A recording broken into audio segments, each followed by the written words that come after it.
So about 4 or 5 years ago, I ended up upgrading the headlights on my 2005 Ford F-150 to these HID projector style headlights.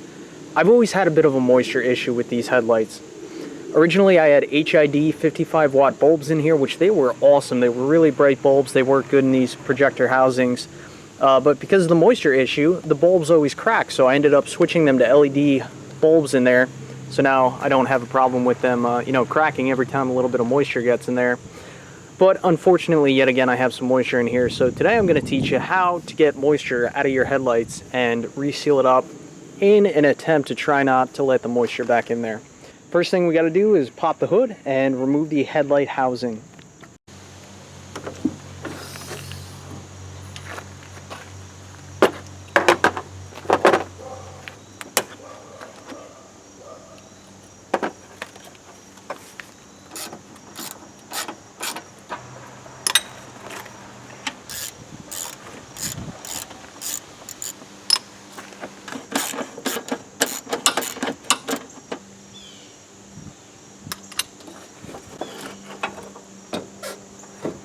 So the next thing I'm going to need to do here is remove all these electrical connections. That way I can take this headlight housing and go work on it on my workbench.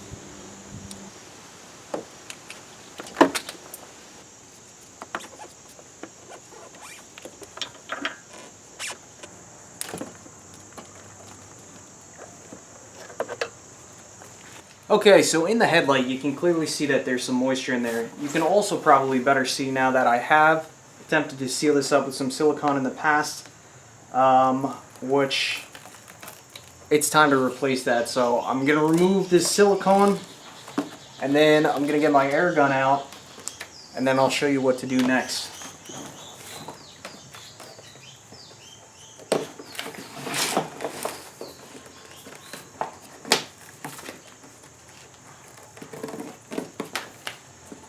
Okay, so what I'm going to do next is I'm going to take a packet or two of these silica gel packets. Now, you see these all the time when you buy electronics and stuff. You know, it's little bags of gel that they say you're not supposed to eat. Well, what this gel's purpose is, it actually absorbs any moisture that, may be trapped inside a package. So I'm going to drop 2 of these inside one of the orifices in this housing. And those are going to start working to help absorb some of the moisture. Now the other thing I'm going to do is I'm going to set up my air hose. I'm going to rig this up so that I'm spraying a constant circulation of air going in and out of this headlight. So the idea is pushing that air through will dry up the moisture in there. So like I said, I'm just going to rig this up now where I can just have this held open, going in a hole and coming out another hole. And we'll just let that sit for a while and let the inside dry out.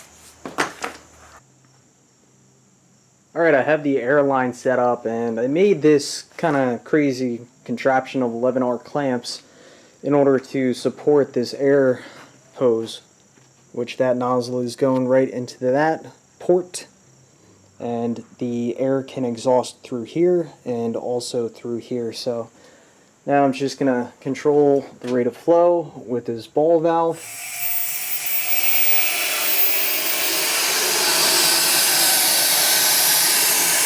I can feel the air coming out. We'll let that run for maybe 10-15 minutes.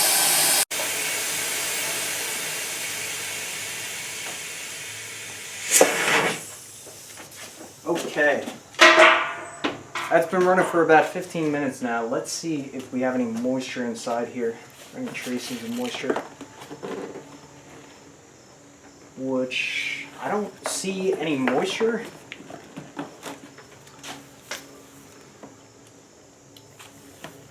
I mean, you can see where the water dried up. There are some minor watermarks on the inside. So, I gotta figure out if I want to try and fix that first. Which I think I'm going to try and fix that. And I mean, the only real way to clean the inside of this housing is to take a piece of paper towel, lightly drench it in some window cleaner such as Windex or whatever you want to use, and you shove that paper towel through.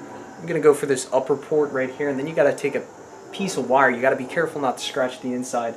Maybe I'll take a piece of copper, put a little bit of tape on the end, and then you just gotta fish that paper towel throughout the inside there, and really that's the only way to clean it. You're not really going to be able to separate the lens from the housing. I mean, you could certainly try. It's just with my headlight especially, you know, I've tried it once before, and you're going to crack the lens before you're able to separate it. So let me get a paper towel and some Windex, and we'll try and clean the inside. Alright, I'm going to show you what I'm going to do here. So I got a piece of bare copper. I'm going to bend the end over just to make a rounded end, right? I'm going to take a paper towel, and how am I going to do this? I'm going to fold this over like this, wrap it.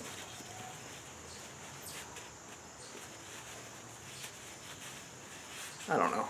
I'll give this a try. So now the end of this, I'm going to take a little bit of electrical tape, wrap it like this, some on the paper towel, and some on the copper. That way it can't accidentally slide off the copper.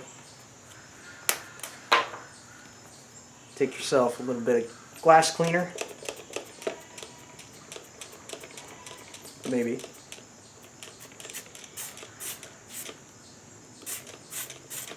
A little bit on there.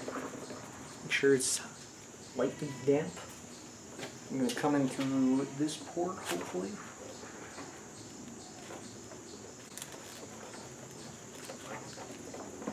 Just like that. I can come in here, clean this off a bit.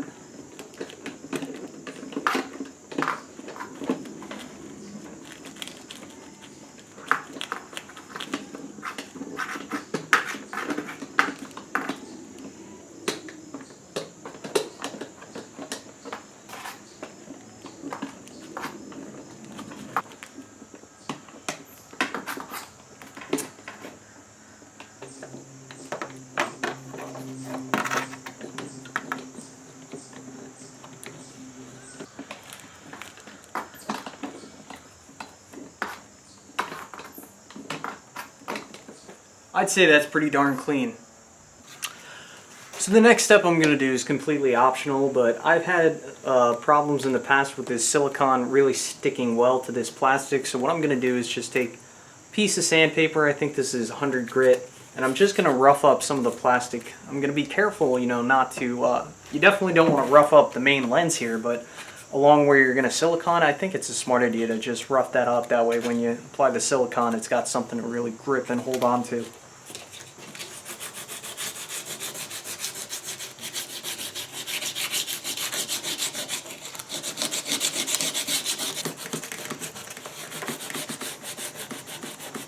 Getting these silica gel packets out of here is pretty easy. Just find the biggest hole, take a pair of needle nose, just pinch and pull.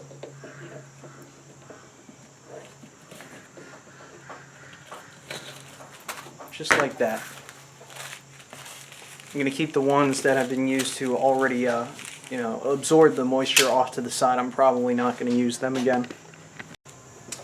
Okay, so I think we're about ready for the new silicone along this seam here. So we removed the old stuff. We've sanded this down in order to make it easier for the new silicone to adhere to the plastic surface. And I also wiped it down too, so it should be good to go. Now, quick note, I'm noticing there is a little bit of moisture in the corner here. I probably could have that air gun in there for a couple hours, and I don't know if I'm ever going to get this little bit of moisture out of here, because this is like, it's not really possible for the air to circulate through there. Basically, it's where the lens is sandwiched in between the housing, and I mean, that's just going to be in there. So towards the end of this video, I'm going to show you a little trick on what you can do in order to help prevent this from fogging up your lens, which, I mean, we got most of the moisture out of there, so I'm not too concerned, but there is a little trick towards the end of this video that I definitely want to show you, so stay tuned. But